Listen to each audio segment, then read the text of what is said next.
நீ coming sir. S. வணக்கம் sir. வணக்கம் மேம். வணக்கம் சார். உட்காருங்க. Thank you sir. உங்களை அறிமுகப்படுத்திக்கங்க. வணக்கம் சார். சார் நான் திருநெல்வேலி மாவட்டம் திசில்விளை தாலுகால இருக்கக்கூடிய ராமன்குடிங்கிற ஊர்லேருந்து வரேன் சார். இது பாண்டியர்களோட துறைமுக நகரமாக அறியப்பட்ட ஊருக்கு பக்கத்தில் தான் சார் இருக்குது. அப்பா அம்மா 2 பேரும் ஊரில் விவசாயம் பண்ணுறாங்க சார். நான் என்னோட schooling TMNS Sivanthi Adithanar higher secondary ஸ்கூலில் கம்ப்ளீட் பண்ணேன் சார். என்னோட under graduation BA history Manonmaniam Sundaranar யூனிவர்சிட்டியில் முடிச்சிருக்கேன் சார். நான் என்னோட ஸ்கூல் காலேஜ் டைம்ஸில் அதிகமாக ஸ்போர்ட்ஸ் ஆக்டிவிட்டிஸ் பார்ட்டிசிபேட் பண்ணியிருக்கேன் சார். எங்கள் ஸ்கூலில் இருந்து அண்டர் 17 கபடி டீமில் இருந்தேன் சார். எங்கள் டீம் சேரன் மகாதேவில் நடந்த டிவிஷனல் லெவலில் சாம்பியன்ஷிப் வின் பண்ணோம் சார். நான் ஸ்கூல் லெவலில் கற்றுக்கிட்ட செஸ் கேமை எக்ஸ்பிரஸ் பண்ணுறதுக்கு காலேஜில் எனக்கு வாய்ப்பு கிடைச்சது சார். என் காலேஜில் இருந்த south zone inter university chess டோர்னமெண்ட்லையும் சாம்பியன்ஷிப் வின் பண்ணோம் சார். நான் 2016 டிகிரி கம்ப்ளீட் பண்ணேன் சார். அதுக்கப்புறம் டிஎன்பிசி ப்ரிப்பரேஷன் தான் பண்ணிட்டு இருக்கேன். பாண்டியருடைய துறைமுக நகரம் உவரின்னு சொன்னீங்க. ஆக்சுவலா கொற்கை தான் சொல்லுவாங்க. உவரிக்கு என்ன சிறப்பு இருக்கு சார்? உவரியிலிருந்து இஸ்ரேல் மன்னன் சாலமனுக்கு முத்து வணிகம் நடைபெற்றதாக மதுரை காஞ்சில மாங்குடி மருதனார் அவர்கள் குறிப்பிட்டுள்ளார் சார். குறிப்பா போர்ச்சுகீசியர்களோட காலனிகள்ல ஒன்னா உவரி துறைமுகம் இருந்தது சார். முத்து குளித்தல் இப்போ நடக்குதா உங்க பகுதியில? இல்ல சார், இப்போ முத்து குளித்தல் நடைபெறது இல்லை. ஏன் நடக்கல சார்? கவர்மெண்ட்ஸோட ரெகுலேஷன்ஸ் பிறகு இப்போ அந்த மாதிரியான முத்துக்கள் கிடைக்கிறது இல்லைங்கிறதுனாலையும் முத்து குளித்தல் நடைபெறாங்க. ஏன் உங்க பகுதி முத்துக்கு மட்டும் அவ்வளவு சிறப்பு இருக்கு? என்ன தனித்துவம் அப்படின்ட்டு பாண்டிய நாட்டு முத்துக்கு உலகெங்கிலும் பெரிய ஆஃபர் டிமாண்ட் இருக்கு. Yes sir. என்ன காரணம் சார்? இயற்கையான முறையில் கிடைக்கிறதுனால அந்த முத்துகளுக்கு ஆஃபர் இருந்ததா நினைக்கிறேன் சார். முத்து எப்படி ஃபார்ம் ஆகுது தெரியுமா? இல்ல சார், எனக்கு தெரியல. சிவந்தி ஆதித்தனார் காலேஜில் படிச்சுட்டு இருக்கீங்க. Yes sir. சிவந்தி ஆதித்தனார் பள்ளி. Yes sir. அவருடைய சிறப்போட சொல்லுங்க, அவருடைய அச்சீவ்மெண்ட் சொல்லுங்க சார். தமிழர் தந்தைன்னு அழைக்கப்பட்டவர் தான் சார் சீபா ஆதித்தனார் அவர்கள். குறிப்பா சொல்றது சீபா ஆதித்தனார் சொல்றீங்க, நாங்க இருக்குது சிவந்தி ஆதித்தனார். Okay sir. ஆதித்தனார். சரி, சீபா ஆதித்தனார் யார் அவரு? சிவந்தி ஆதித்தனார் அவங்களோட தந்தை தான் சார் சீபா ஆதித்தனார். 1967 68 வரைக்கும் அறிஞர் அண்ணா அவர்களோட சட்டசபையில ஸ்பீக்கரா இருந்திருக்காங்க சார். குறிப்பா 1988 அவங்க இறந்ததுக்கு அப்புறம் 2008 அவங்களுக்கு பத்மஸ்ரீ விருது கொடுத்திருக்காங்க சார். 1958 அவரே தமிழர் தந்தை அப்படின்னு சொல்லி அழைக்கிறாங்க. என்ன காரணம் சார்? 1958 நாம் தமிழர் கட்சின்னு ஒரு கட்சியை தொடங்கினாங்க சார். அந்த கட்சி தொடங்கும் போது ராவணன்குடி அப்படிங்கிற இடத்துல அவருக்கு தமிழர் தந்தை அப்படின்னு பட்டம் வழங்கப்பட்டார் சார். யார் கொடுத்தாங்க? மறைமலை அடிகள் அப்படின்னு நினைக்கிறேன் சார். என்ன காரணத்துக்காக கொடுத்தாங்க? I'm not sure about that. கடந்த 2 தினங்களுக்கு முன்னால மார்க்சிஸ்ட் கம்யூனிஸ்ட் கட்சியுடைய மாநில மாநாட்டுல சாதிவாரி கணக்கெடுப்பு வேணும் அப்படின்னு ஒரு தீர்மானத்தை போட்டாங்க. இடதுசாரி இயக்கம் சாதிவாரி கணக்கெடுப்பை வலியுறுத்துறாங்க. அதனால என்ன நன்மைகள் வரும்? சாதிவாரி கணக்கெடுப்புனா எங்க சாதிதான் அதிகம், பெரும்பான்மை, நாங்க தான் பெரும்பான்மை அப்படின்ட்டு வன்முறைக்கு வாய்ப்பு இருக்கு இல்லையா?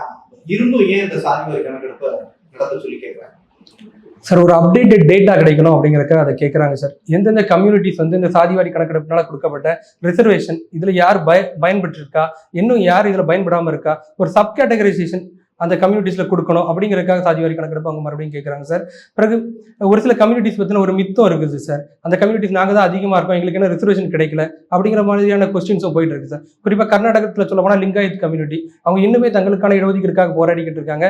நாங்கள் ஸ்டேட்டில் 15% இருக்கிறோம் அப்படிங்கிற மாதிரி சொல்லிக்கிட்டு இருக்காங்க சார். அந்த மாதிரி இஷ்யூஸை அட்ரஸ் பண்ணுறதுக்காக சாதிவாரி கணக்கெடுப்பு தேவை அப்படின்னு நினைக்கிறேன் சார். லிங்காயத்துகள்னு சொல்றீங்க இல்லையா? Yes sir.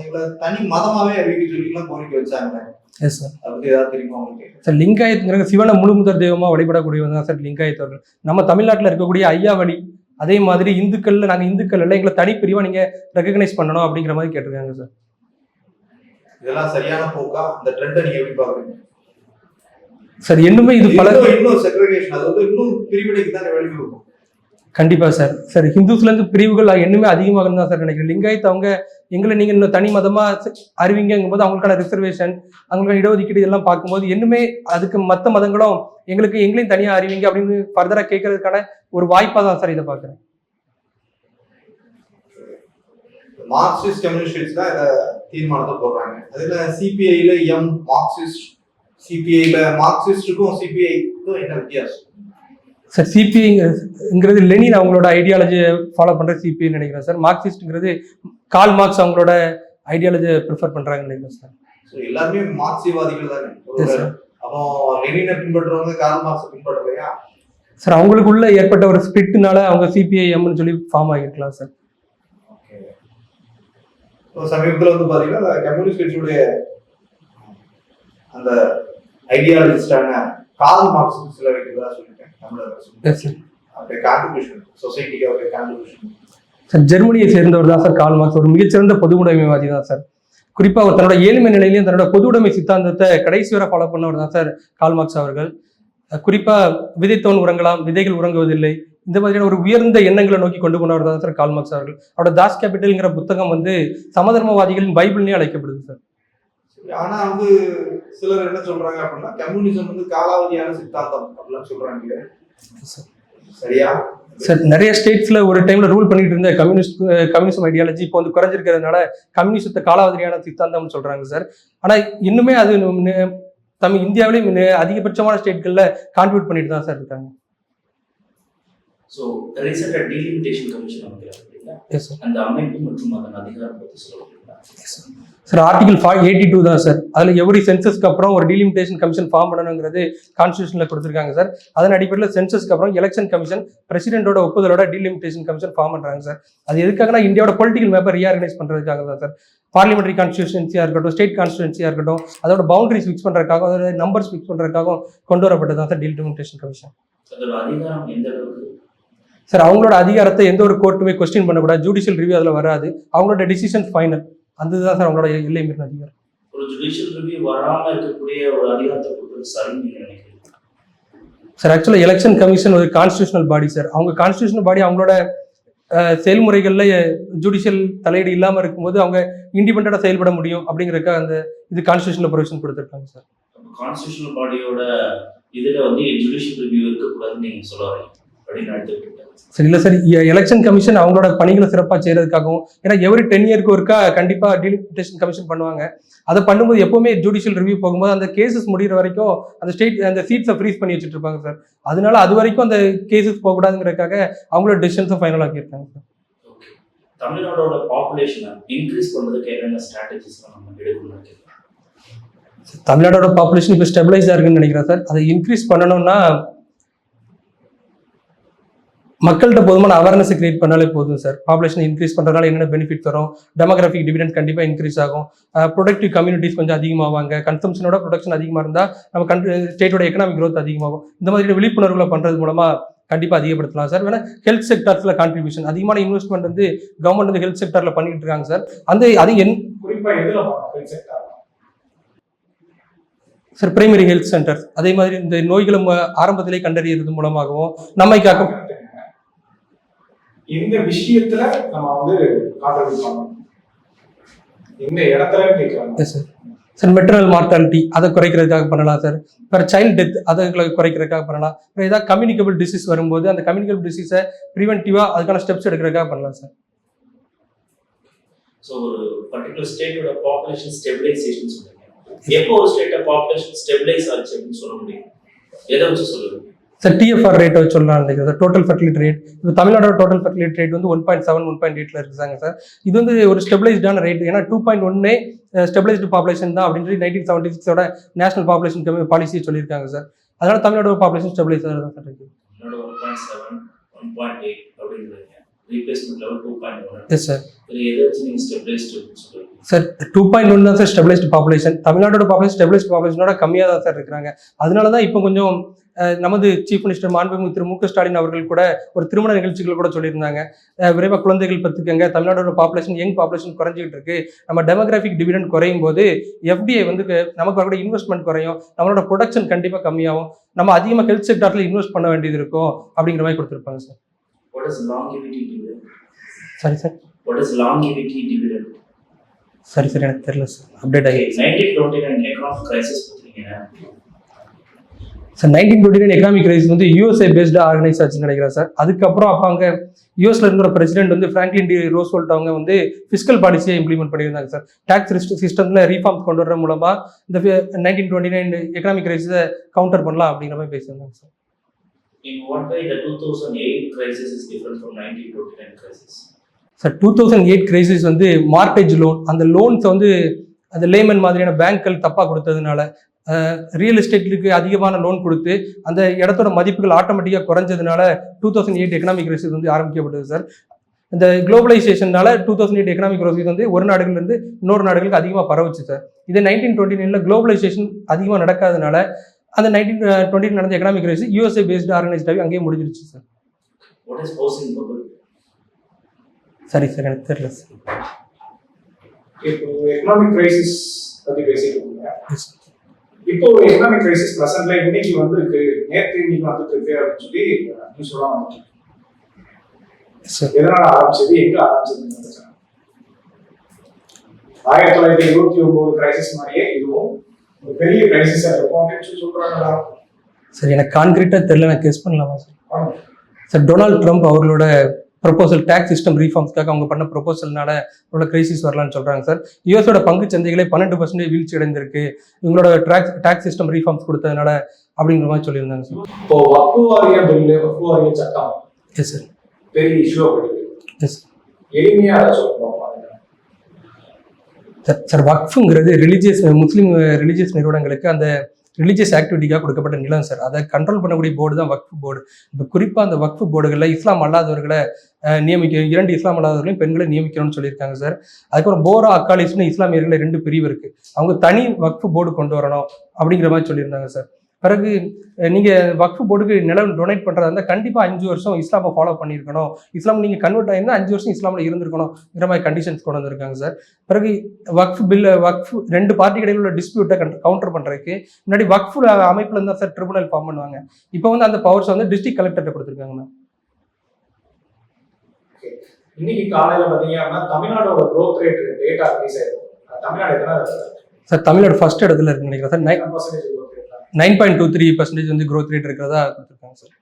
இது மூலமா தமிழ்நாடு என்ன அச்சீவ் பண்ணணும்னு சொல்லியிருக்காங்க சார்? தமிழ்நாடு நம்ம சீஃப் மினிஸ்டர் மாண்புமிகு திரு மு க ஸ்டாலின் அவர்களோட ட்ரீமான $1 trillion எக்கனாமி அதை நோக்கி போகுது அப்படிங்கிறத தெரிஞ்சுக்கலாம் சார்.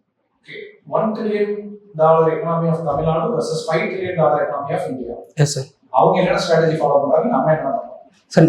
தமிழ்நாடு வந்து இன்க்ளூசிவ் டெவலப்மெண்ட்டை ரொம்ப ஃபோக்கஸ் பண்ணுறாங்க சார். எல்லா செக்டார்ஸும் ஈக்குவலாக கான்ட்ரிபியூட் பண்ணுறது மூலமாக $1 trillion எக்கனாமி அதிகமாக கூடிய சீக்கிரத்திலே அச்சீவ் பண்ணிடலாம்னு நினைக்கிறாங்க சார்.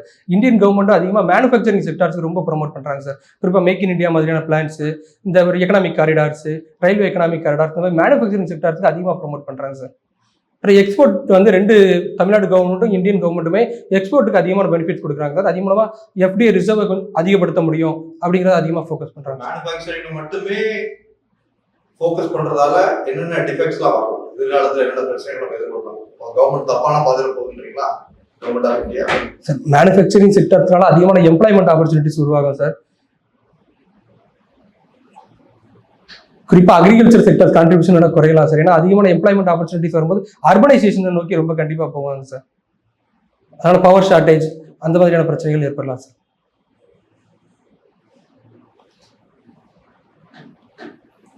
ஓகேப்பா, நீ திருநெல்வேலி மாவட்டத்தில் வர உங்களோட வற்றாத ஜீவநதிங்க சொல்றாங்க சார். திருநெல்வேலி மாவட்டத்தில் காணப்படக்கூடிய தாமிரபரணி ஆறு தான் சார் வற்றாத ஜீவநதின்னு சொல்றாங்க. அது உண்மையா? தாமிரபரணி வரை வற்றவே இல்லையா? Yes sir. சார் ஆக்சுவலாக தாமிரபரணி ரிவோட ஆரிஜின் வந்து 3 மலைகள்லேருந்து வரக்கூடிய ஆறு தான் சார் தாமிரபரணி ஆறு. அகஸ்தியர் மலை, அடுப்புக்கல் மலை, செம்புக்கல் மலை, இந்த 3 மலைகள்லேருந்து வரக்கூடிய தான் சார் தாமிரபரணி ஆறு. இந்த தாமிரபரணி ஆறு எந்த சீசன்கள்லையுமே வற்றதில்லை சார். ஏன்னா திருநெல்வேலி மாவட்டம் வந்து சவுத்தன் பார்டர்ல இருக்கிறதுனால அனைத்து சீசன்கள்லயும் மழைப்பொழிவு இருக்கு மேம். அதனால எந்த ஒரு சீசன்லயும் மழைப்பொழிவு இருக்கிறதுனால தாமிரபரணி ஆறு வற்றதில்லை sir. Yes sir.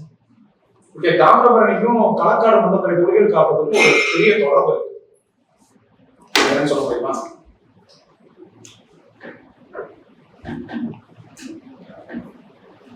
Sir Thamirabarani ஆறோட வடிகால் பகுதிகள் களக்காடு முண்டதுரை ஆறுக்கு நடுவுலோடி வரும் சார். அதில் கன்னடியன் கால்வாயின்னு ஒன்று இப்போ ரீசெண்டாக கன்ஸ்ட்ரக்ட் பண்ணியிருக்காங்க சார். அது எலிஃபென்ட் காரிடார்ஸில் வருது அப்படிங்கிறத நம்ம ஜஸ்டிஸ் சத்யநாராயண் கமிட்டி ஒரு ரெக்கமெண்டேஷன் கொடுத்துருக்காங்க சார்.